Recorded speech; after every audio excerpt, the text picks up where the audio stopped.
You are listening to the IFH Podcast Network. For more amazing filmmaking and screenwriting podcasts, just go to ifhpodcastnetwork.com. Welcome to the Bulletproof Screenwriting Podcast, episode number 150. Assumptions allow the best in life to pass you by. John Sayles. Broadcasting from a dark, windowless room in Hollywood when we really should be working on that next draft. It's the Bulletproof Screenwriting Podcast, showing you the craft and business of screenwriting while teaching you how to make your screenplay bulletproof. And here's your host, Alex Ferrari. Welcome to another episode of the Bulletproof Screenwriting Podcast. I am your humble host, Alex Ferrari. Now, today's show is sponsored by Bulletproof Script Coverage. Now, unlike other script coverage services, Bulletproof Script Coverage actually focuses on the kind of project you are and the goals of the project you are. So we actually break it down by three categories: micro budget, indie film market, and studio film. There's no reason to get coverage from a reader that's used to reading tentpole movies when your movie's going to be done for $100,000. And we wanted to focus on that at Bulletproof Script Coverage. Our readers have worked with Marvel Studios, CAA, WME, NBC, HBO, Disney, Scott Free, Warner Brothers, The Blacklist, and many, many more. So if you need your screenplay or TV script covered by professional readers, head on over to covermyscreenplay.com. Hey guys, before we get started, I want to let you know that we are having our annual Black Friday sale at Indie Film Hustle Academy and Indie Film Hustle TV. If you are interested in learning more about screenwriting and filmmaking, film distribution, learning screenwriting and character development from instructors like James V. Hart, the writer of Hook and Dracula, learning film distribution from me with my course, The Film Distribution Blueprint, learning how to produce an independent film from veteran producer Suzanne Lyons, how to pitch investors the indie film funding formula, and so much more. So head over to ifhacademy.com and use the coupon code Black Friday 2021. And you can also go to indiefilmhustle.tv and use the same coupon code Black Friday 2021 to get 30% off the annual subscription. Now, this sale is only going to be going on until November 30th, so act quickly. Again, ifhacademy.com and indiefilmhustle.tv, coupon code Black Friday 2021 for 30% off everything. Guys, I have an immense treat for you today. I had the pleasure of speaking to the legendary independent filmmaker, writer-director John Sayles. Now, if you're not familiar with John's work, he is pretty much almost at the beginning of independent film as we know it in the 70s coming up. And it was just an absolute pleasure talking to him. Some of the projects he's worked on are 8 Men Out, City of Hope, Passion Fish, Men of War, Lone Star, Men with Guns, Sunshine State, and so many more. He is a 2-time Oscar-nominated writer. And if that wasn't enough, he also directed some of Bruce Springsteen's most iconic music videos, kind of like that little song called Born in the USA and a couple other ones that Bruce did. And if you don't know who Bruce is, please, for God's sakes, Google it. Anyway, I had an amazing conversation with John. I was in awe of the knowledge bombs he was dropping, the nuggets of gold he was just spitting out throughout this entire conversation. I literally went back to this interview and started to take notes again because it was literally a masterclass, sitting in front of a master and listening to him talk about his craft, how he writes, how he directs. Specifically, there's a great part about how he directs actors. And I've been doing this 25 years and I was learning stuff left and right. It was absolutely remarkable. So without any further ado, please enjoy my conversation with John Sayles. I'd like to welcome to the show John Sayles. How you doing, John? Good. Thank you so much for coming on the show, my friend. I truly, truly appreciate it. Like I told you off air, I'm a huge fan of your work over the years, and when I was coming up in the '90s as a film student, Lone Star and 8 Men Out and all of those films really had a big impact on me. So I'm excited to get into it with you, my friend. Great. So first of all, how did you start this insane journey of being a filmmaker? I started really just telling stories. I certainly grew up watching more TV and movies than I did reading books, although I did read books. I did some acting in college and directing of theater in college. The college I went to didn't have a theater major and certainly didn't have a film major back in 1970 or whatever it was. There were, maybe about 4 film schools at that time. I didn't go to any of them. And so I started out basically having this kind of long distance Jones for, wouldn't it be great to make a movie? I didn't know anybody who had ever made a movie or been in one. I didn't know anybody who'd written a book or gotten one published. But I was working just kind of straight jobs and started sending off short stories to magazines. Got one published, got another one that the company said, well, could you expand this into a novel? And so I started as a novelist. I wrote 2 novels and a short story collection. And then a friend of mine who had produced and directed the summer theater I'd worked in, who I'd gone to college with, said, we know so many, good actors, and I had just started getting work as a screenwriter in Hollywood. Somebody had read one of my short stories. They worked for Roger Corman. He said, well, let's get this guy and see if he can do anything. And I wrote Piranha for him, which was a very successful New World picture. Mm-hmm. Then I wrote 2 other movies for Roger, and he was, at that time, a signatory to the Writers Guild, so I had to get paid minimum, which was $10,000 for a screenplay. Which I'm sure he hated. Yeah. Yeah, well, he wasn't a signatory to the Directors Guild, so Joe Dante, who directed Piranha, got $8,000, which was well below the guild minimum at that time. Right. But I had $30,000 in one place at one time. I figured, when is this ever going to happen again? My friend who had run the summer theater I worked in just said, well, let's make a movie. And so I wrote Return to Seacaucus Seven, and it's really the only time I've done this, where I said, here's how much money I have. Let me write something I can do well for that budget. Sure. And I had some vague idea about what, camera rental of a 16 millimeter camera and all that, very little idea really, because there weren't books about filmmaking or YouTube. Podcasts yet. There wasn't internet yet. And so it was kind of on the job training. And I had 5 weeks to shoot. And we rented this old ski lodge near the theater that we had worked in, that we had lived in before, which became housing, set, office. Nothing I shot was more than a 5-mile radius from that. Mm-hmm. The movie was full of people who were right around 30, who were good actors, but not quite in the Actors Guild yet. And it was about people turning 30. So it was very much tailored to, as I said, what I could do for very little money. I had a crew of 7 who had made commercials in Boston, but never a feature before. Mm-hmm. They had 16 millimeter film equipment and could rent the rest of it. And on the first day, my first shot, I did a not that complicated tracking shot and timed how long it took to, get done. And I decided no more tracking shots in this movie. Lock the camera and a little bit of handheld. And we got it made somehow. And then got it made. I edited it just through a friend of a friend.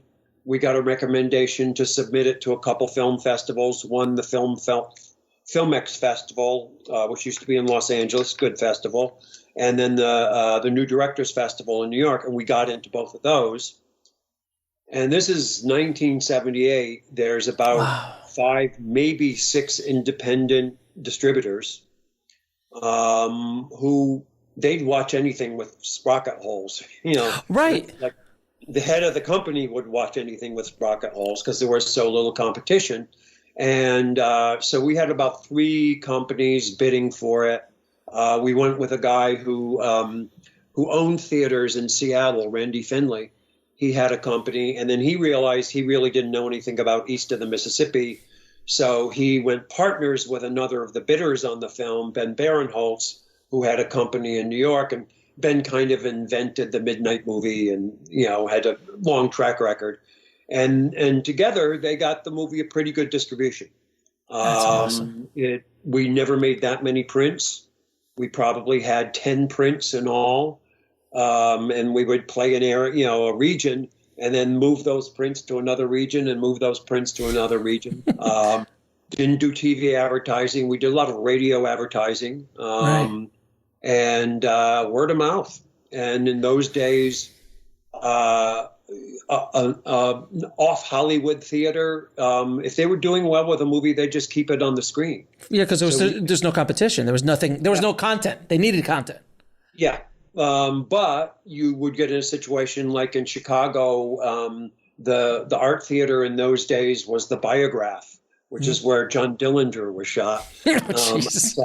And it was the only show in town for a non-Hollywood movie in Chicago. And I remember my Brilliant Career was doing very, very well. So we were in a holding pattern over Chicago until that started to do less business. And then we came in and did 7 or 8 weeks, which you just don't get to do anymore. Yeah, it was a whole other world back then. And then also that film got submitted or got into the film registry, the U.S. film registry. Is that correct? Eventually, yeah. Yeah, that's what was. I mean, seriously. That's a phenomenon. I think just kind of because it was kind of the beginning of the American independent movement. All theaters showing American independent films starring nobody you ever heard of. Right. It was the Sundance movement before there was Sundance. It was kind of like what the 90s. About 3 years before Sundance, I actually went to something called the USA. The Park City Film Festival, which the next year became the USA Film Festival. It was basically the Denver Film Festival. I think it was the Pences who ran Telluride for years, ran it for a couple of years. And then Redford just decided to do Sundance, which, stepped things up another notch. Yeah, I mean, I came up in the time of the 90s, which was the birth like I was telling Rick Lickletter when he was on the show, I was like, you're kind of like the birth of the 90s independent film movement. And he's like, there was John before me. There was many others before me. I go, yeah, but the Sundance phenomenon, which is the overnight superstar, like the lottery tickets, like Rick and like Robert Rodriguez and Kevin Smith and Ed Burns and Steven Soderbergh. Yeah, and the list goes on and on. Spike Lee, these kind of guys. That was that moment in time. But, I always let people know, especially filmmakers, to understand, like, if you were able to just make a movie in the 70s and 80s, if you finished it, it was sold.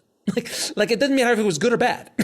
It didn't necessarily get that much screen time, or but somebody would try to put it on a screen and see if it worked. Yeah, exactly. Now, I wanted to go back real quick to your Roger Corman days, because is there anyone who did not go through Roger Corman? I mean, Jesus. A lot of people went through it and their careers never really just, took off. Right.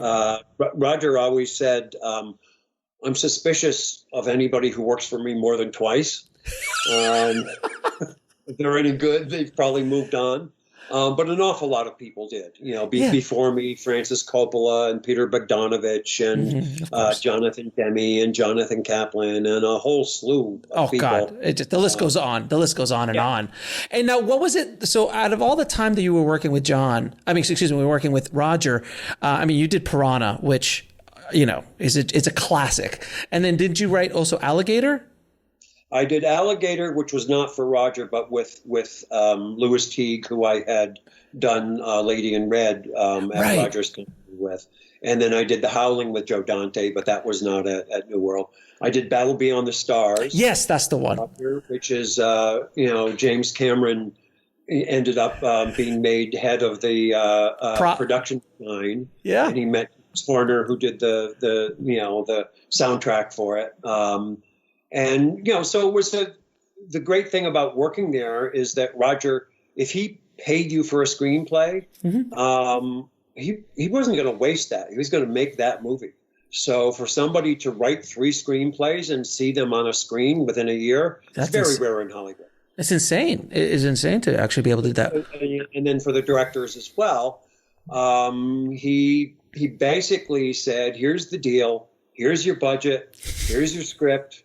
Don't go over, make the best movie you can. And, some of them were good and some of them less than good. And as he said, if you're any good, you won't have to work for me again. So Ron Howard was there when I was, working there. And Ron did 2, I think he starred in one and then he directed another for Roger. And then he moved. Right, exactly. And I have to ask you, what was the biggest takeaway you had from working with Roger at that time in your career? Like, what was that lesson that you're like, okay, I'm going to take this with me, and you used it throughout your career? Certainly, it was getting to go to the set. I got to go to the set of Piranha down in Texas for a couple days, and it was to see what can be done with just hard work and creativity, and what do you need to throw money at? And there's definitely, a parting between those two. And so, Joe Dante had $800,000 to make this Jaws spinoff.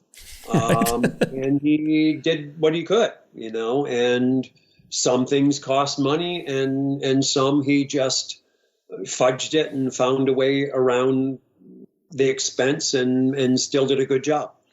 Right. I think if I remember Piranha, it was there was some of the Piranha shown, but I think he used a lot of the Spielberg book of saying, like, let's just see the aftermath as opposed to always seeing the Piranha hit.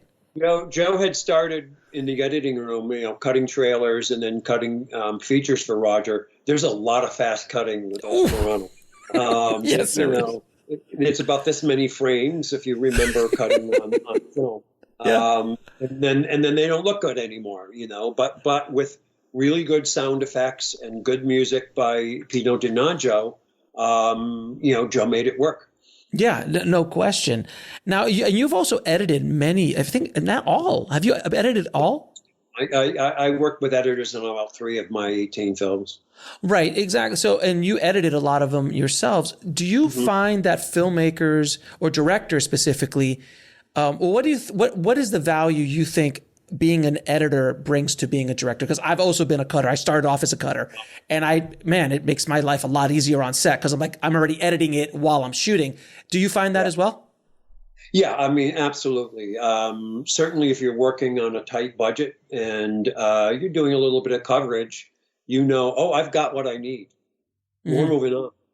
So I often an actor will say, wait a minute, we only did 3 takes and I blew a line every take. And I say, yes, but you blew a different line every take and your acting was good and you didn't break character and, I've got this covered and we're moving on. I think the other thing is, you don't need to edit your own movies, but I think it's a good experience to have had.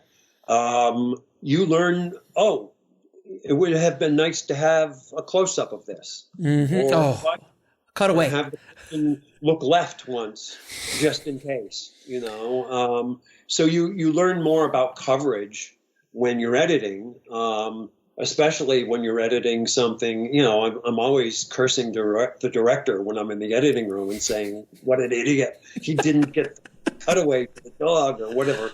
Yeah. But you learn that stuff, and then the next time out, you cover things a little bit better, and not necessarily hosing things down.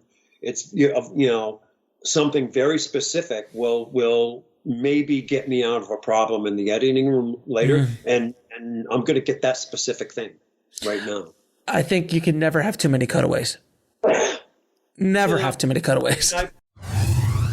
We'll be right back after a word from our sponsor. And now back to the show. I've also done movies where I have done lots of master shots, Sure. like 7, 8, 9 minute long master shots. And the things with master shots, if you're really going to get the crew into it, you have to commit to them. They hate it when they see you stop and do some little bit of coverage, because why are they busting their balls?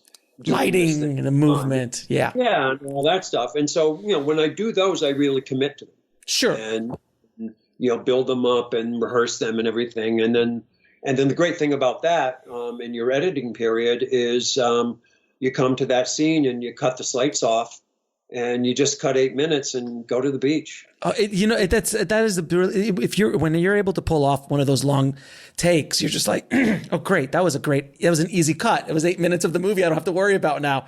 It's wonderful. And usually that's the morning. 8 minutes is a great morning. Oh, absolutely. No question. Now, is it true? I read somewhere that you did a lot of acting and writing assignments to kind of support the directing aspect of it, or to have freedom to do your own things. Is that kind of true? Well, no, that's how I make a living. Yeah. On my movies, I've a little better than broken even over the years, because I have invested in my own movies. Okay. And very often, the Directors Guild and Writers Guild very nicely have said, well, if you're investing your own money, you don't have to pay yourself up front. If the movie makes money, then you pay yourself out back.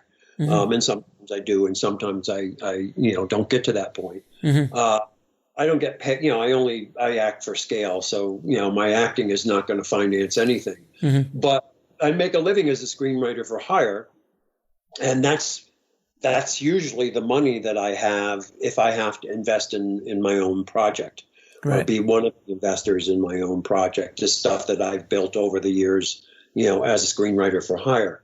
Now, I've written over 100 screenplays between my own movies and other movies. Probably 45, 50 of them have been made. So I do get residuals. And that's a nice income when you have a fallow period and you don't get new work. You've got some money coming in from those residuals. The Howling does very well around Halloween. Yes, it does. But you also do a lot of script doctoring as well. Well, not really doctoring. I do a lot of rewriting. Right. Yeah.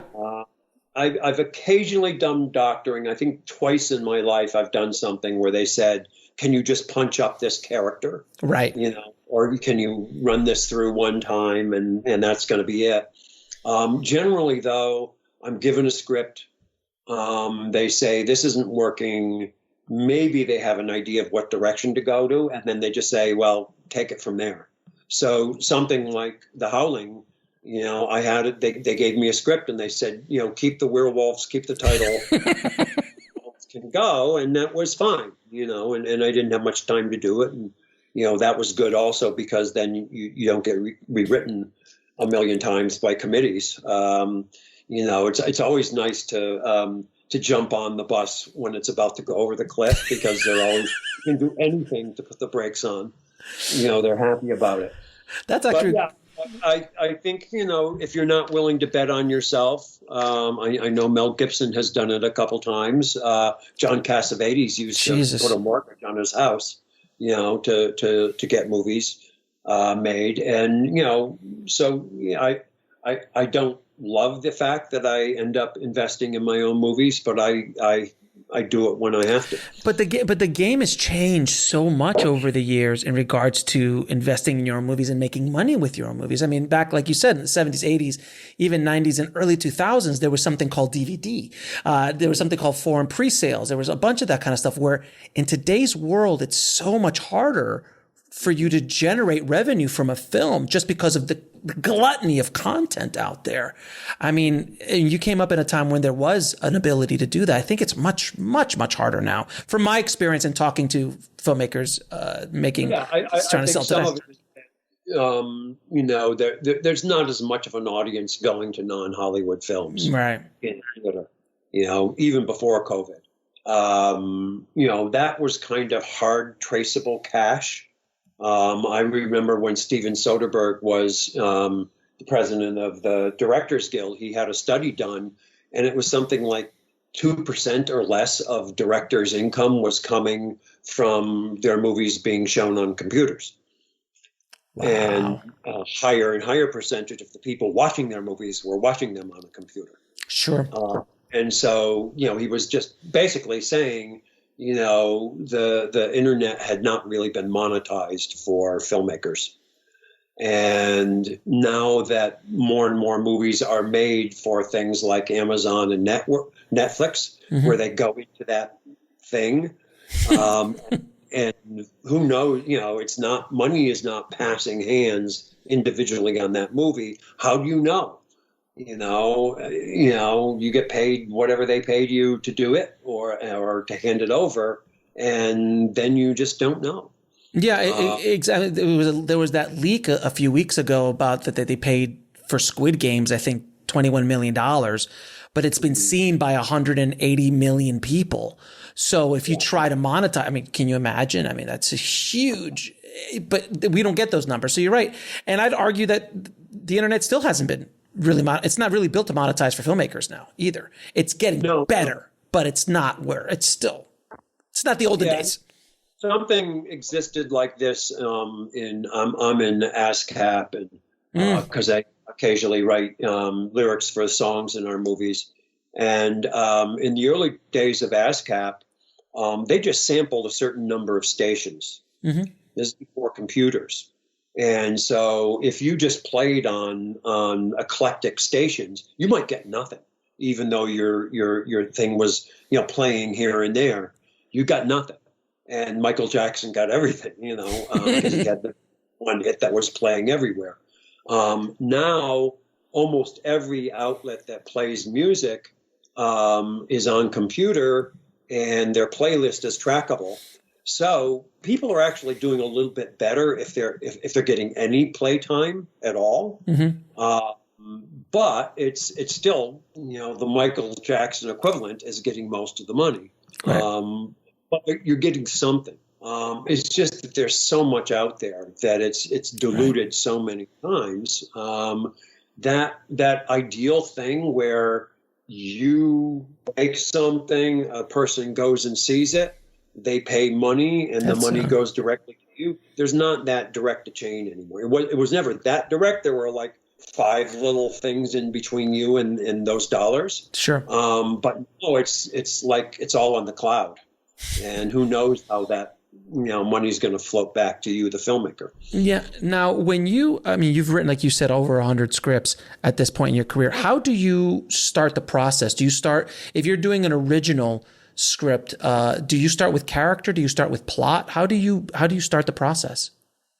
I usually start with a combination of characters and plot. So for me, it's a character or characters in a really interesting, difficult situation. And it may be a life or death situation. It may be a moral situation. It may be a life change situation. But that situation and those characters interest me. And then I start, actually 2 or 3 times in the last couple of years, I've done this where I'll be being flown out to Los Angeles, or flying myself out these days, mm-hmm. To have a meeting or something. And in that 6 hours, I have an idea for a movie. And what I'll do is I'll just write all the scene headings and then like a one line of what happens in that scene. And by the time I get there, I have maybe 20 pages of scene headings, which is like an outline for a movie. And it's got, this, that it goes to this, and then it goes to this, and then it goes to this, and these are the places, and this is kind of what happens in it. And I'll look that over, and generally I'll just start filling it in. As I fill it in, I'm adding characters. I'm, going into depth with those characters sometimes. Sometimes I have to stop and do research. It may be something big. It may just be, okay, what kind of weapons would they use? Right. sure the Homeland Security high on their list of the screenwriter. He's blowing up the White House again. Google how to blow up White House. Not a good thing. Not a good thing. But yeah, it kind of the plot and character come together. I write very fast, so I write a draft of a screenplay in about 3 weeks. Wow. And then generally, if I'm lucky, I'm working on something else and I'll go work on that and then I come back to it. Or even if I'm not, I'll just do something else for a week or two. And the way my head works, when I come back, it's like, who wrote this? I don't recognize it. And so then you can really be much more critical when you're looking at it and trying to make it better. Every once in a while, it's like, geez, that's pretty good. And other times it's like, ooh, boy, that's brutal. Got to work on that. No, I've had the exact same experience. Sometimes when I'm writing my book, sometimes I'll look at it, I'll like, who wrote this? Like, I'll just go the next day, I'm like, who wrote this? This is not bad. Yeah. You just don't even recognize it.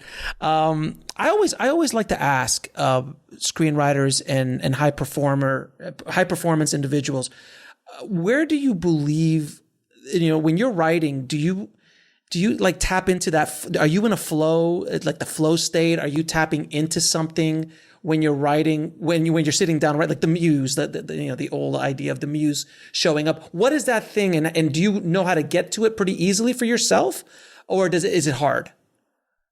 I still write novels. I've got a novel coming out late next year. That's like 800-page novel. Wow. And you do movies for a while and you don't do anything for a while. And then you decide, okay, I'm going to try to do that thing as a novel. And there's like, for me, about 10 minutes of, do I still remember how to do this? And then I get interested in the story.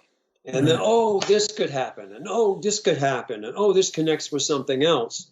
And then you're into it. And so there really is like a zone. Mm-hmm. And I'm lucky in that I've never really had that, writer's block thing. Which is, and part of it is that I'm willing to just kind of, keep moving and say, better writing here. I'll work some of that out later. I don't know how to do this scene yet, so I'm going to go to the next scene and write that, and then maybe I'll know when I come back. So you just keep going forward. But I get into the zone pretty easily, and I like writing, so it's fun. To see where the story's going to go, and I could connect this with this and all that. There's a lot of problem solving to it. So there's kind of almost like a crossword puzzle kind of thing. It's not something that's already there. You're creating it, but to make those connections and to build one thing on another, and then you always get to rewrite. Right. So I don't too much about anything being perfect while I'm doing it, because I know I'm going to go over it. And, half of the writing that I've done for hire has been rewriting other people's stuff. And I'm always happy to keep the good stuff, and, or the structure, if that's what they want me to keep. I'm not shy about, that's a great line. I'm keeping it. I don't care if I wrote it or not. Right. Now, and you've also directed some amazing actors over the years. And I've noticed that you kept a lot of the same actors. You kept working with the same actors again and again. Do you have any advice for filmmakers directing actors? How do you pull a performance when an actor is not going exactly where you want to go? Well, some of it's just trust. And that's one of the reasons to work with people that you've worked with before. Right. I tend to have big casts, and, you've got 20 people in the cast and 8 of them are known to you. You've worked with them before. That's like, I don't have to juggle 20 balls. I can put 8 of them on the floor and I only have 12, right. To figure out how. You're there to help the actor, and the actor's there to help you. It should be mutual. And so the first thing you want to do is really talk to that actor beforehand about who's this character. And I mean before you get to the set. So I write a bio for every character. Even if the person has 3 lines, I write a bio for them, though. The bio may be longer than their screen appearance. 4 pages is the most I've ever gone with anything, and it might be like a short story or something like that. And that's the stuff that's not necessarily in the script. How long have you been married? Where's your life going right now? All those kind of things that would be helpful that an actor would have to make up themselves. I want to make those things up and steer them in the direction. Then you talk to the actor, usually on the phone in my case, because I can't afford to bring people in for rehearsals before I start the shoot. Mm-hmm. Just so you know you're on the same page. And then on the day, really what you want to do is just set the scene for the scene that they're going to be in, and then watch what the actor is going to do. Mm-hmm. That's where you start. Now, that may not be where you finish, but what you want to do when, you're hiring actors because they're good and you think they're right for the part. Every once in a while, I've had an actor who really interpreted, without changing a line, something very differently than what I've imagined, and I've liked it better than what I imagined. Mm-hmm. That's why you want at least that first take to see where they're going to go with it, And then you start to say, you do these things incrementally, is okay, let's bring it more in this direction. Because, all you're really, giving actors is direction. You're not teaching them how to act. You're directing them. So let's move in this direction. Let's move in the direction where you are really, really pissed off and you're working really hard not to show it. Okay? And then you go to the other actor who's in the scene and say, you know what you'd really love to do? You'd like to make this person break their cool. You really, so, just give them a little needle on this now. And then you can have a different dynamic, know. And so, I always say it's like, especially in two people scenes, it's like being the corner man for both fighters. And you run the other one and say, hit him with a jab. And say, well, if he throws that jab, hit him with the other. And then you get it, so you can change that dynamic each time and get something interesting. You have to handicap actors very quickly. Some actors are wonderful on their first take. Right. Their instincts are great. Their energy is all there. And then they start to complicate or lose energy. Those are actors you want to have technical things all really, really ready to go. And probably the camera is pointing at them first. So they're not stale from having the camera behind them, for 6 or 7 takes, And then you have other actors who actually, maybe they surround their lines, they get closer every time. Well, maybe that's the person who you're over their shoulder for 4 takes before you turn the camera on them. And they've had time to walk around in the skin of the character a little bit. You handicap those things. The same thing with information. Some actors want a lot of information. Mm-hmm. I've had actors just say, give me a line reading. I don't care. I'll make it my own. And then other actors, it's if you complete a sentence, they're, stop that.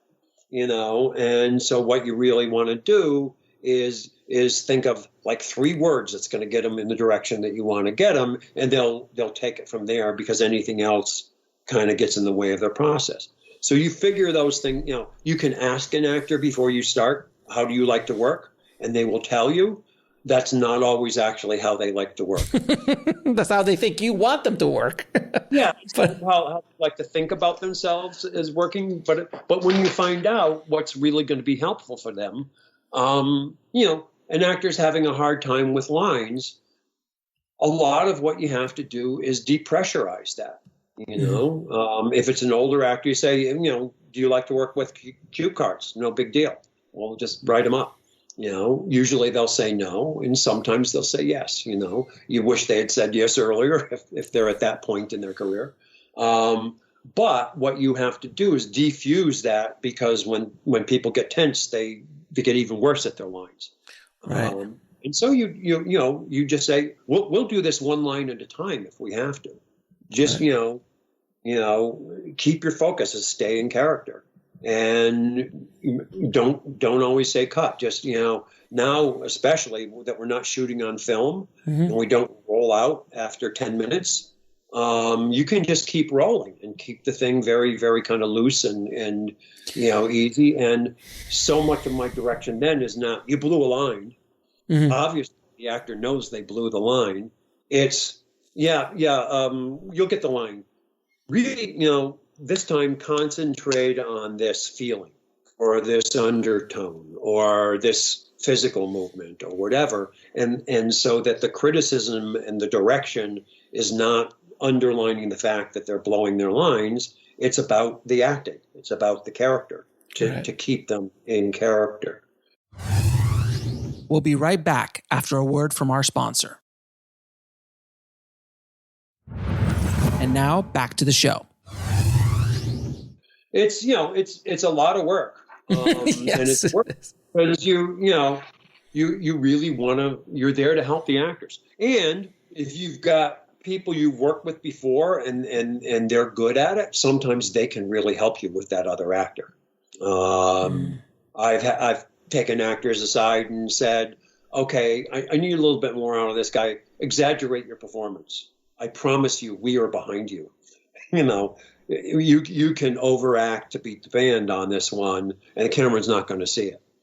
And I'm not going to cut out any bad stuff anyway. So you can just kind of, chew the scenery in this one and see what you can get out of this person. I worked with a young kid in Mexico once, and I was working with Federico Lupi, this wonderful old Argentinian actor. And I said, well, I'm going to do this thing on Danny because he's getting, like a lot of kids, he thinks, okay, my job is to learn my lines in order. And so I'm waiting for my cue for the next line.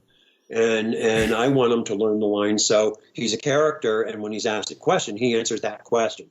And so I just said to Danny, Federico's kind of old, and he probably won't blow his lines, but he may say them out of order.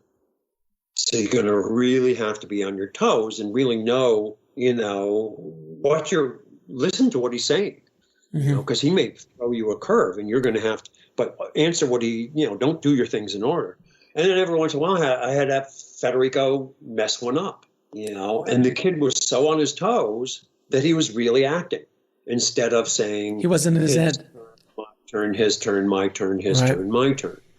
Don't you find that sometimes with actors, you have to just kind of get them out of their own head? Sometimes, especially, experienced actors are different, but when you have young actors like that, they're getting in their head so much that you just have to take them out. And that's a brilliant technique you just laid out. That's a brilliant technique to get him to be out of his own head. Yeah, I don't like to call them non-actors. I like to call them new actors. Right. And so very often with them, it's what do I do with my body, because all of a sudden they're thinking about it, instead of saying, I'll give them something to do. And I'll actually be specific about it. So I'll say, okay, you're going to be, he's going to come and question you about it. You're going to be hanging up laundry. But the really important thing is put all the blue stuff up first. And then put the red stuff up, and then put the yellow stuff up.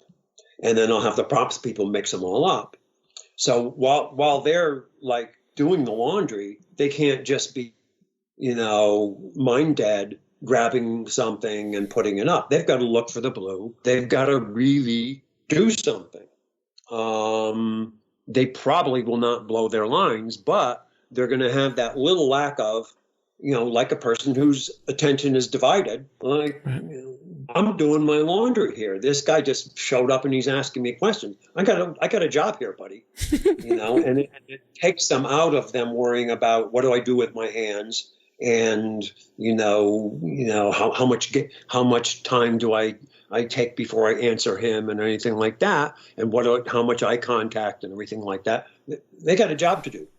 And that really, I find helps. Occasionally I'll just say, look, we're shooting you from here. I want you to be, I want you to be even more uncomfortable. Lift up your left leg and balance on your right. Okay, let's shoot. Wow. And all of a sudden the person is trying, but make sure you don't look shaky. So the person is really concentrating on something, and it gives them a subtext of, geez, they're worried about something here. Well, they're worried about falling over. But to the camera, it's just like, what's going on with this person? You know, they're answering the questions, but something else is on their mind. That's brilliant. Those are all those techniques are gold. I hope everyone was taking notes on that one, because those are things that you only learn from doing, only learn from going again and again and again and again and being on set so many times. And having been an actor, you know, and that too, and knowing what helps you as an actor. You know, especially day players, because that mostly the acting I've done in movies, in other people's movies, has been as a day player. You know, the important thing to know when you're a day player is you walk on the set and the crew looks at you as a liability of, is this guy going to kill us today? You know, are we going to be here all day? You know, we're going to get behind, you know, and that once you're done, you are furniture. When when you're wrapped, get out of the way, because they've got stuff to do, you know, and so you're there for a very, very specific thing. And, you know, as a day player, one of the main things you have to do is just remember, this movie's about me. Mm-hmm. That's my character's idea. I'm going to go on, you know, the camera may stay there with that idiot, but I'm the star of this movie, and I have to play it that way. But in the real world, I'm furniture. You know? No, you're right. Time that the star's going to get into character and all that kind of shit. I've got to really be ready with this thing. And, you know, just open yourself up to the script supervisor who can help you, and the director who can help you, and just say anything else you need. You know, and be as generous to the other actor who's in the scene with you as you can be. So that day player thing is, I really value people who can come in and just nail a scene and out, and goodbye. You know? Did you ever, on one of those times that you acted in someone else's project, did the director pull you aside and go, John, what do you think about this scene? How do you think I should shoot this? No, not during it. I was in a movie with that Bertrand Tavernier directed in Louisiana, and John Goodman and Tommy Lee Jones were in it. Mm-hmm. And nobody pulled me aside while I was acting, but they started fighting over the cut. The director and the producer and the actor kind of went in different directions. Oh, gosh. And so all of a sudden they're asking me to look at the thing. And I said, guys, I'm a day player. You know, I can't tell you what the cuts. And finally I said, okay, I'll watch both of the cuts and I'll tell you exactly exactly what I thought of them. And I thought, you know, these are both valid ways to cut this movie. And, you know, Bertrand's is more poetic, and the one that Tommy Lee and the producer made, you know, it makes more sense, probably literal sense for an American audience. And they did what is rare, which is the smart thing, which is they finally decided in Europe it was Bertrand's cut, and in the United States it was the producer, and, you know. And so they could all, you know, say nice things about the movie when they did their you know, press tour. Yeah. But no, you know, you really, when you're acting in somebody else's movie, you're really trying to help them make their day and make the scene come alive. Right. You know, and, you know, a couple times I've been on, I wrote a TV show years and years and years ago, and called Shannon's Deal. And I came to do a part in an episode, and it was like, you know, the 5th episode or something like that. And every single actor who had a recurring part came to me because they knew that I was the head writer on this thing. Is that, you know, in episode 7, they got me in a chicken suit. You know, my character wouldn't wear a chicken suit. You know? I said, guys, you know, I'm the writer. I'm not the producer. But, you know, you have to figure that they figured I'm talking to God here, the one who writes the parts. And to a certain extent, it is good for actors to butter up the writer in a TV series. Absolutely. You know, good writers, when they see an actor start to take off or do something interesting, you know, especially for a series that you're trying to stretch into another season, it's like, oh, I could hang something on that. You know, we could go somewhere with that guy. Now, as a director, I mean, I think every director who's ever directed a movie There's always that day in production where everything is falling down around them. The world is coming. Yeah. The world is coming to an end. Either you are at that moment going, I'm a fraud. This is horrible. I'm not going to make my day. The sun is going down. What was that moment for you in any of your films, and how did you overcome it? Yeah, I mean, there was a scene in my second movie, Liana, where I just said, we're never going to leave this room. This is like the Exterminating Angel. This is like that Buñuel movie. Yeah. And because, just a light would break and somebody's stomach would groin right in the middle of a good scene. And Jesus. It just wasn't happening. And I did that. And the same thing happened when we were making Lone Star. There was a walk and talk between Chris Cooper and Liz Pena alongside the Rio Bravo. And it just wasn't good. And both times I said, I think I have to rethink this scene. We're going to shoot this again, and let's move on. And so you just get out of there, and then you have time to rethink it. And sometimes I'm not going to change anything, but I'm going to appear to change things. So you move the camera back and you put a longer lens on, and you got the same image, but it seems like you've done something different. Right. I fucked up the angle. Let's change this thing. And so it's not on the actors if they're part of the problem, and it doesn't seem stale. And so I reblocked the walk and talk slightly. I moved some lines around. I made like one good cut of a line and a transposition or something. And I remember I got there. This is down on the border near Eagle Pass, and I got there. I skipped lunch that day, and I went and I laid down on a hot rock and thought about how am I going to restage this thing so the actors feel like they're doing something totally new from what we did yesterday. Mm-hmm. Then I started hearing the crew arrive and everything. I looked up in the sky, and there were 5 buzzards circling over me. It looked like there was a dead guy in a rock, And I thought, okay, you got to wait. And then I explained it to them as, I think I figured this out, and I've changed some lines here and a slight change in the blocking. And it was new enough that the actors came at it with a totally different energy. And we did 2 takes and we were gone. So a lot of it is just kind of change the dynamic a little bit. Sometimes it just means everybody's tired and you should go home. Important to know that you're just gonna do 2 hours of bad work. Why not go home and get 2 hours of decent sleep, and then you'll catch up at some point. Sometimes it's that something has gone stale. A hard thing for movie actors that you don't have in theater, because I've acted in theater too, is that when you've got to make everything seem new, and it's not in order. And often when you're in trouble in a scene, it's because you're playing the end of the scene because you know what happens at the beginning of the scene. Right. And that's so hard to forget that on take 12.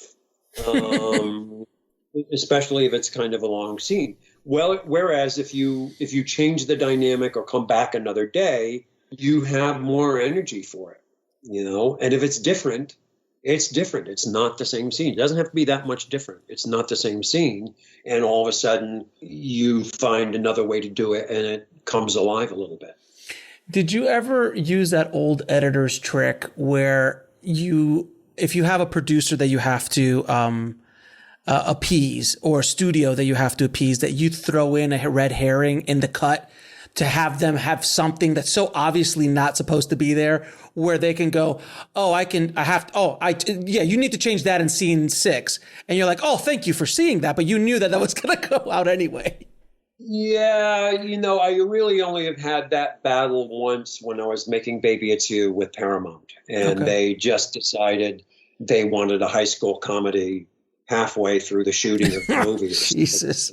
And it wasn't written to be a high school comedy. It was never going to be Porky's or Fast Times at Ridgemont High. But I really just said, I'm just going to make the movie. I'm going to cut the movie that I think is the best movie. And then we're going to fight over it. And I got kicked out of the editing room. Wow. They did their cut.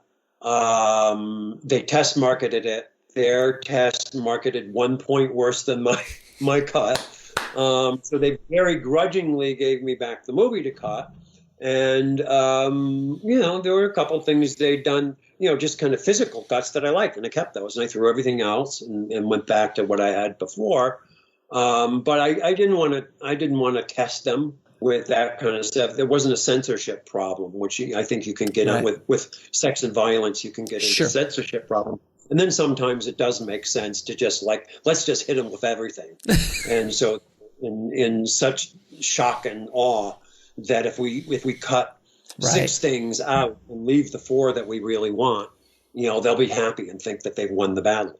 And people would do that with the MPAA as well, as they leave a couple things in that they could concede. Okay, you forced me to give up my favorite shot, when it's not my favorite shot at all. I haven't really had to do that kind of gamesmanship. What I do is when I do screenings, I don't do the fill out a form. Did you like this? Did you not like this thing? That's so subjective. My questions are all, did you understand this? Because that's when you lose an audience, is when right. they don't understand, when things are confusing, right. and that's usually the feedback I get from an audience that means the most and makes me, change cuts. And then also just kind of sitting with my back to the screen and watching an audience watch it and feel them reacting to the picture, and does this seem like they're treading water a little bit? Should we get to something quicker? Yeah. It's good to have, people who did not work on the movie see it, but people who you think are going to like it or could like it. The problem with those invited screenings that they did is, they did a test of Baby It's You, and there was a rumor going on, in Paramus or wherever it was, that it was a Burt Reynolds picture. Well, some of our bad numbers were probably because people were pissed because Burt Reynolds never showed up. The son of a bitch. When's Burt Reynolds going to show up in this movie? Yeah. Now, in your film Lone Star, I honestly, when I saw Lone Star, I probably was in film school or right before it. And I, for the first time, really saw the transitions you did to transfer time. I remember it was all in the same shot. So you'd start off in the bar and you would pan over and then it was in the past.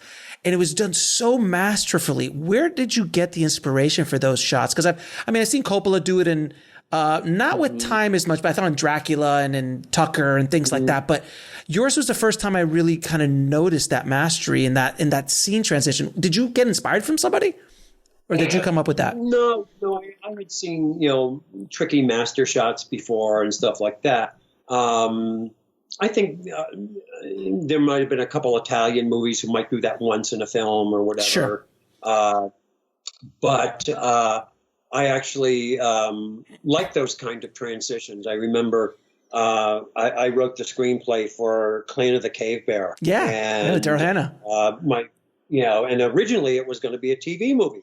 And in the TV movie, you had 7 commercial breaks. And so when there was going to be, a time montage, you could get rid of the time montage and you cut to a commercial break. And, we see some little blonde girl get saved from a saber-toothed tiger that, scratches her thigh, and leaves claw marks on her thigh. You cut from that to the commercials. And then, 7 minutes later, you cut to Daryl Hannah's thigh and it's got this scar on it, and you pan up to her face and it's Daryl Hannah. And that many years have passed, So I often thought about transitions and how different they are in a feature. They're different than in a TV movie, and, and what a transition does as far as time is concerned. And so I was interested in how do I do a transition where I underline the fact that we're living with the past. Mm-hmm. It's not this is now, that was then. Mm-hmm. It's this is now, and then is right on our shoulders. Then is loading the dice with everything we do now. And that's the kind of town that we're in. And so I thought up these shots where we would go from, present day, back 27 years or whatever it was, 17 years. I forget how many years it was. We'll be right back after a word from our sponsor. And now back to the show. And without a cut.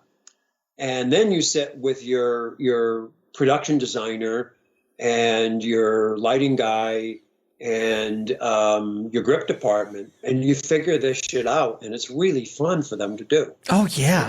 It's like, I'm going to do this, when we come back, the place has to be redesigned. So we have to have stuff that we can just stick on the walls and stick on the columns, really quickly. And, Cliff James is a big guy and he's in his 70s. He's not going to be able to get out of that chair quickly enough. So we're going to have two grips, lift him in the chair up and run ahead of the camera and get him out. Oh, those are the best. Those are the best. I love those shots. And, we got other ones where we're going to start on two cops walking down the street being harried by these two civilian ladies. And then as they go behind the car that they're going to get into, our camera operator is going to step onto a platform on the side of the cop car that has to be slid in after the driver gets in. So that I need to give him two lines there for that to happen. When the guy slides in, he shuts the door. We hold on the guy on the other side still standing up. But by the time we come down and look through the window, there's this platform. Our DP operator has stepped up on it, and they can drive away with him. And now we've got a moving two-shot without a cut. And then they can get out, and we can follow them into a building, Well, those, for a grip department, it's so much fun. There's guys sliding under cars with Makita drills and, and only pulling the trigger in between lines and stuff like that. And, putting magnets on with light units on the front of the car because you saw the car first naked, and it's got to have all this rigging on it, and that's maybe half a morning of rehearsal just for all that mechanic stuff, and then you start working the actors in, and we'd make 3 takes, and then it's lunchtime and you're done. They're so much fun. And satisfying for a crew and for the actors and stuff. And there's a nice kind of energy and spirit for the actors that comes with them. There's the challenge. You're doing a 9-minute scene and you come in at 8:30 and you have 3 lines. You don't want to blow those lines. The actor is pissed at you. Oh my God! We had that happen. Guy who had the last line blew his line because he'd been waiting for so long, and we said, well, just do another one and you'll be better this time. And then slowly you go, you better be better this time. Now, I have to ask you, you also got to direct a young up and coming musician back in the 80s by the name of Bruce Springsteen. How did you get hooked up with Bruce and like direct some of the most iconic music videos of that era? It kind of evolved. When we did Baby It's You, which was set in Trenton, New Jersey, and during the 60s, and even though the music that we used wasn't from that era, there were 4 songs of his that I really felt like iconically belonged in that movie, and they're not coming from jukeboxes or anything, so we're not pretending they were written then. They're kind of the more authorial music in the movie. And we just contacted his management and said, look, we would love to use these songs. We're going to cut the movie together, put the songs in, you get to see it. If you hate it, we have backups. If you like it, we'll make a deal. you know. And then, as it turned out, they liked the movie. They liked the way the music was used, and were very generous with their half of the music rights. Right. I think the record label, the performances, they owned the publishing, and they were very generous with the publishing, which was, you know, great because, you know, we could buy some other songs. So we had that contact. Then Maggie Renzi, who I'm married to and has produced a bunch of my movies, her sister did a PBS movie, a dance movie. She's a choreographer that used Springsteen music. And the thing with PBS is you can use anybody's music and it's free because it's public television. So if you saw the Vietnam series that Burns did, every hit of the 60s. You're and absolutely 70s, right. I never thought about that. Thrown away, 28 seconds of Rolling Stones in the background because you don't have to pay for them. Oh my God, I never even thought about that. You could finance a country for, what Scorsese has to pay for some of his soundtracks, but for PBS, it's just like, you want it, you got it. And so Marta was able to get that movie to Bruce, and through that we kind of met Bruce and the people who kind of ran his business for him.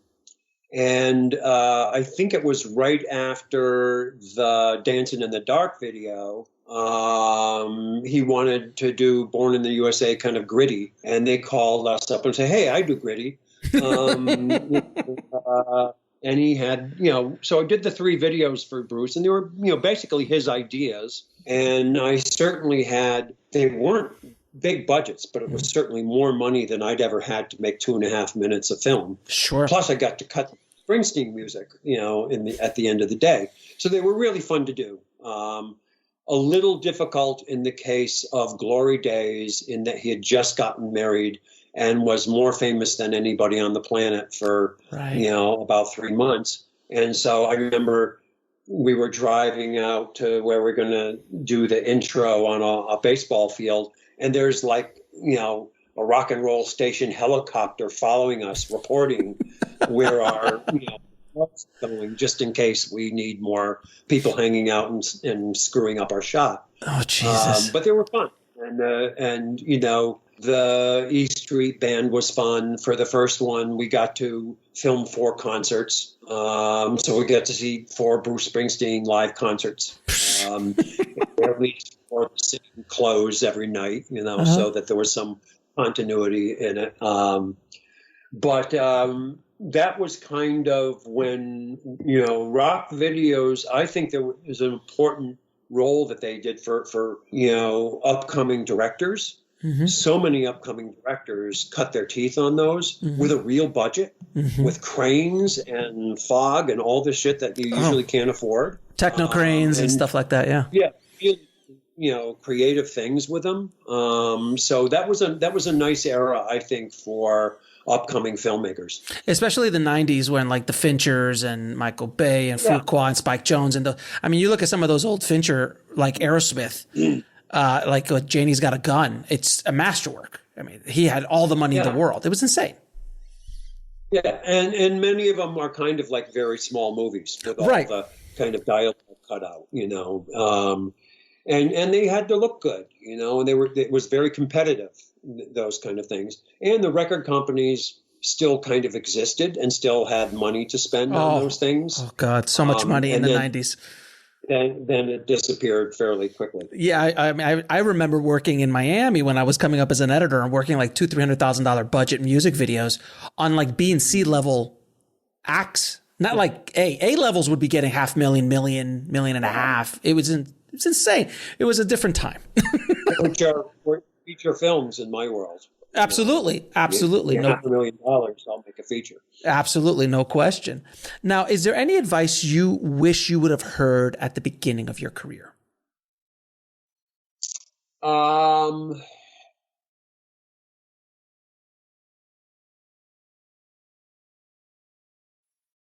Yeah, I think I could have used about a week of film school. Just for some technical things that would have been helpful. On my first movie, I wish I had trusted my instincts a little bit more. My crew having late 70s shooting commercials, everything was kind of rock steady and very clean, and the shaky cam thing on MTV hadn't started yet. And I wanted a more found documentary look to it and handheld. And I would have been happy to have almost the whole movie handheld. Mm-hmm. And they just said, oh, no, it's going to look terrible. People are going to get sick. It's going to be shaky. Right.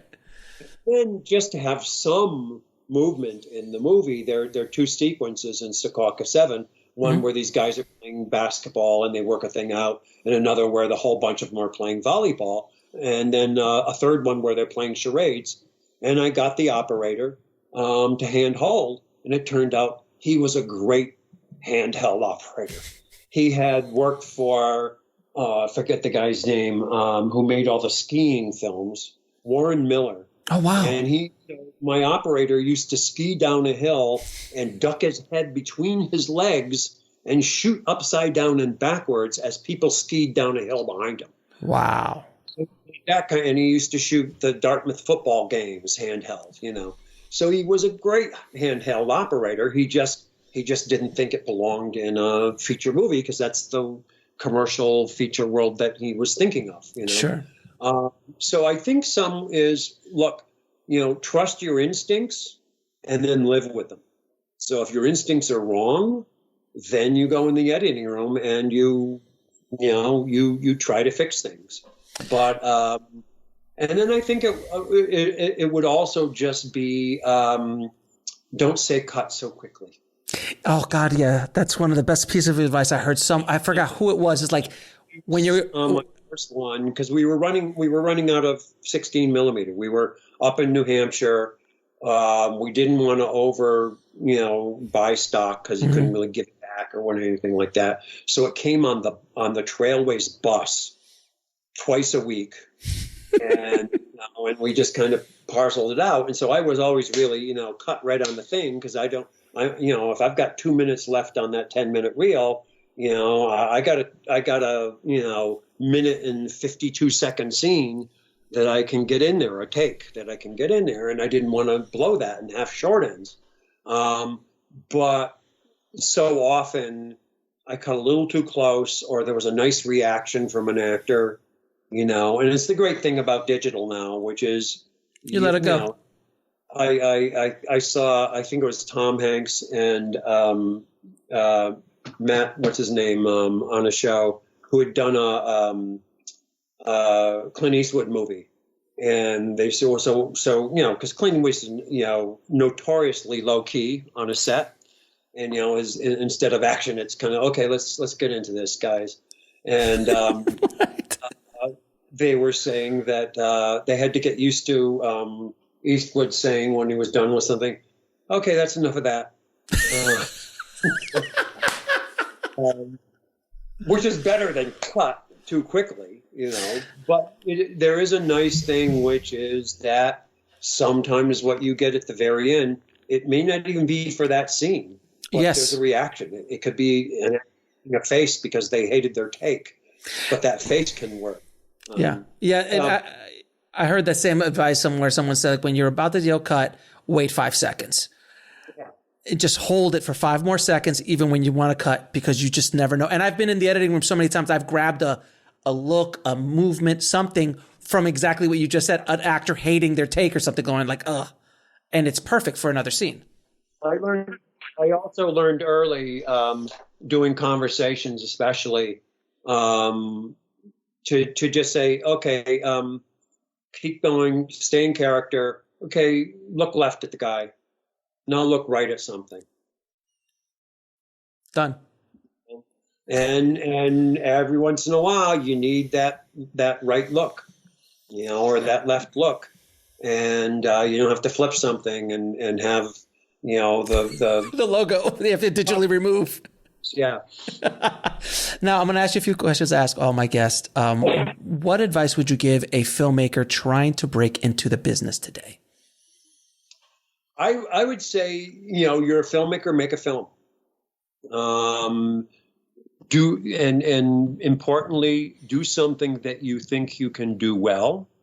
So let's say you wrote a nice 90-minute feature, and it can star, new actors or people, kind of a mixed bag of people who are pretty good actors or very new at it or whatever. See if you can go out and make that movie for no money, with the best equipment you can get, and then call it a rehearsal and look at it. And if there's 20 minutes that you think is great after you cut it together, you have that to start showing around. You may get to make that very movie again with ideal people, some of the same, some of different, whatever, and you've already had a great practice run. But really learn what works, what you did well, and that's what you show. But I think the best way now to get discovered is not, necessarily knowing somebody or, showing, oh, my film school teacher thought I was wonderful, which it's, is to have something to show, and then you're going to have to get it away. You have to put it online, and try to, get it seen wherever you can. Volunteer, if you got a film school near you, if you're an actor, you volunteer to be in all those movies. I got Chris Cooper for Maitland, who had never been in a movie before. He'd done quite a bit of theater, because he was in my production office coordinator's student film at NYU. Nancy Savoca had used Chris Cooper, and when he was just an acting student in New York, and she said, "You got to see this guy." He volunteered, and he met Nancy, and he did a good job in her film, and she really liked working with him, and she talked him up. So as an actor, just find out who's making movies and say, here I am. I'm not in the guild yet. I'm giving it away, And, yeah, and and it worked out with you and Chris. He's done okay for himself over the years. Yeah. And it's if I hadn't discovered him, somebody else would have. But in those days, I somehow got away with making a $3.2 million movie with an actor as a lead who'd never been in a movie before. That's insanity. That's not. Yeah, that's insanity. That would never happen in a million years now. It just doesn't. Yeah. But I mean, I think, think about, you've written a bunch of scripts. What's the one that you could do for almost no money with friends, and it would be watchable? Wouldn't be ideal. It would be watchable. Or is there a scene from it that shows, some part of your directing that you think is really good, or somebody you're writing that thing, you just do that scene. But it's doable. No, it used to be that would cost you money. Even on an amateur level, it would cost you money. You'd have to buy film stock and rent, 16 at least equipment. Now it does not have to cost you any money. And here's the thing, though, about that, which is you and your collaborators. The hardest thing for you to survive and stay friends will be success. That's great advice. I've seen this happen a bunch of times. When a movie comes out of nowhere and gets to be a success, really only the director, maybe an actor, and maybe the producer, but probably not, will get any attention. And they really are going to have to grab onto whatever that is and get a deal for another movie or whatever. And other people may be jettisoned, which is why I say on your first movie, you can pay people nothing. On your second movie, you either have to pay people something or get new friends who are also just starting out, so it's a big deal for them. But also just understand that, credit doesn't go to the team. Yeah. Very few collectives have stayed together for more than one picture.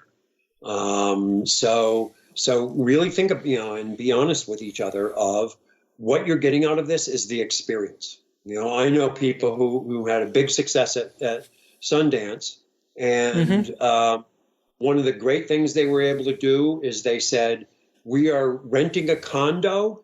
Anybody who worked on the picture, if you can get your ass here, come, and you're invited to the party and you're invited to the movie, and that's it. We can't afford to bring you there. And that may be it.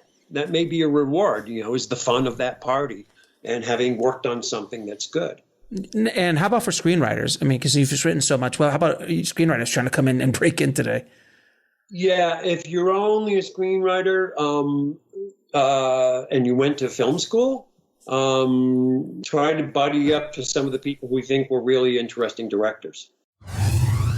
We'll be right back after a word from our sponsor. And now back to the show. Okay. An awful lot of people coming through film school think they have to be writer-directors. I'm a writer-director. There are a few writer-directors. Mm-hmm. The Coen brothers are writer-directors. There's a lot of really good directors who have a good story sense, but they're not writers. Right. And they need writers. And if you're a screenwriter, that's who you want to hook up with. Somebody who think he really has a nice visual style, who has interesting ideas, who has a good story sense. And then you say, oh, you want some material to try your hand on? And once again, it might only be a scene. But hook up with those people. It's a really hard thing as a screenwriter to break in. As I said, I broke in by having written 2 novels and a short story collection. Right. And that got an introduction to a film agent. Right.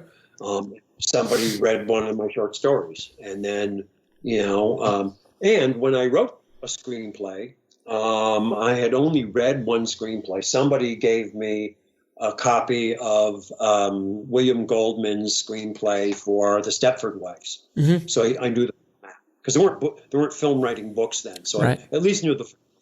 And I read it and I realized, God, I could do that. It's actually one of those more, it's very simple screenplay. It's kind of a no-brainer. I said, well, I could do that. So it actually was good for my confidence. If this guy gets $500,000 for running things through his typewriter, I could do that. Just give me a great premise. But just kind of knowing that, and then really having this thing is, okay, I'm writing for a reader. And so this thing has to read exciting, and it has to have the rhythm of a movie. Mm-hmm. And so you really have to think about your white space and your chopping things up and cross-cutting and not too much description. My favorite example of great description is Raymond Chandler's story, where he has this line, the detective goes to somebody's sleazy office and he says, he gave me a drink of warm gin in a dirty glass. That's the only description of the office. That's all you need. If you can find that equivalent, you've got one little slug line.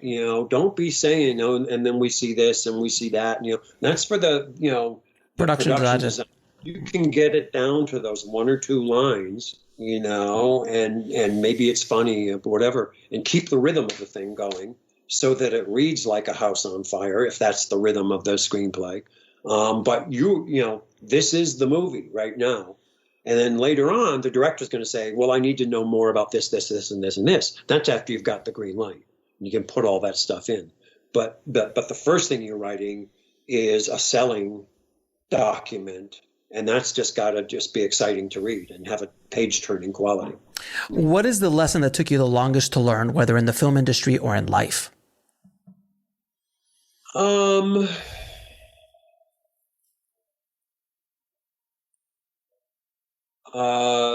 That you can't predict the future. And there's a thing called the Monte Carlo fallacy, mm-hmm. and gambling, which is basically, okay, you're playing roulette.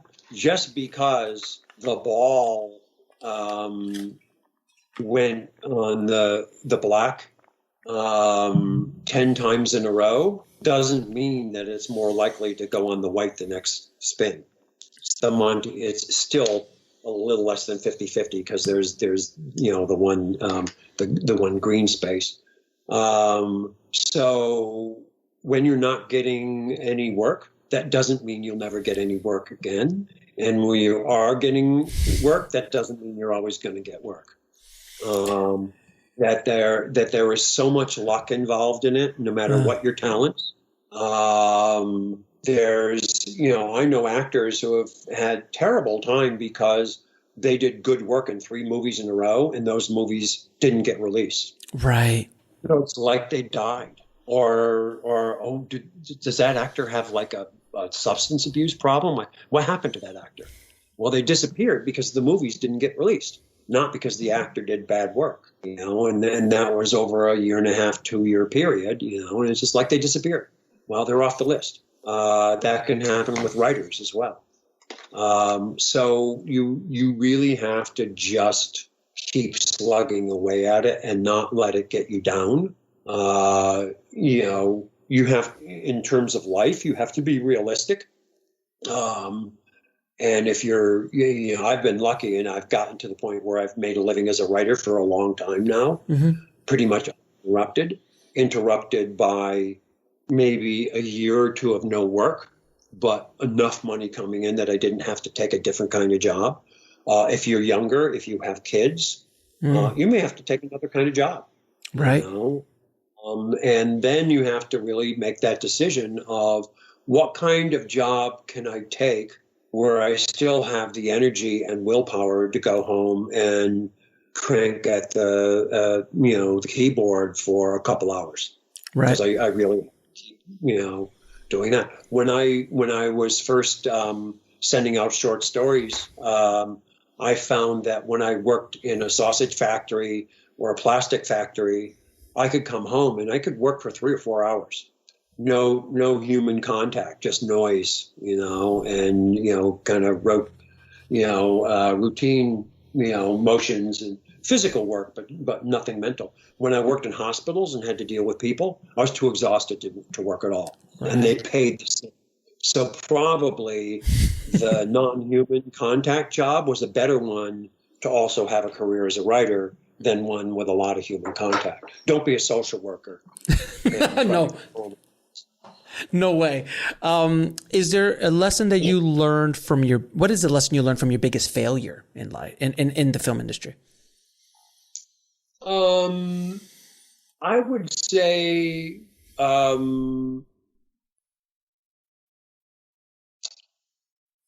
that the movie is going to last for a long, long time.